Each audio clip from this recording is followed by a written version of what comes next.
Omusomesa Susan Kisaakye yabadde asazisa abaana ategeezezza nga bwe yawubye bendera mmotoka endala ne ziyimiriranga bulijjo, kyokka ye omugoba wa kante yatomedde yayagadde okuyisa eziyimiridde n'atomera abaana. Endala ezabadde zivaako emabega ne ziyimirira naye ne yabadde eddiridde ey'okubiri ne yasibye. Yazze buzi n'eyisa buyisa n'ejjanga eyitawo ng'egenda efootola abaana. Bonna ne basamuka eri.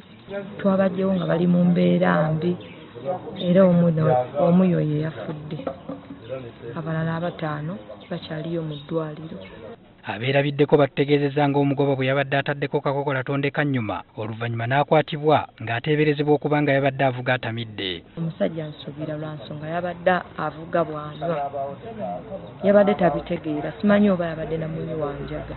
Driver omulala ayimiridde ataddeko ne double indicators naye lwakuba yabadde anywa omwenge alina omukazi mu mmotoka yasazeewo by'okuyitawo ng'alaba gurupu y'abaana esaliko.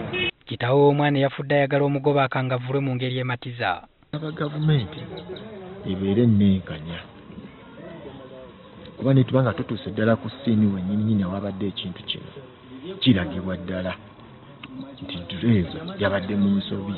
Tutuuseeko ne mu ddwaliro awatwaliddwa abaana abamu gye bali mu kujjanjabirwa.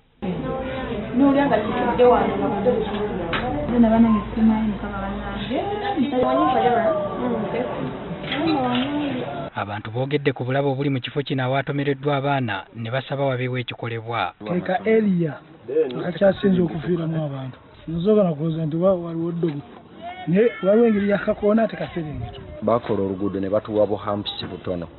Nti ne bw'oba mu sipiidi 8 oba 9 tosobola kusibamu olw'ensonga ne bw'okayitako emmotoka esigala nga bw'ebadde. Mmotoka eyakoze akabenje ekuumira ku poliisi e Mukono n'omugoba waayo yagombeddwamu obwala.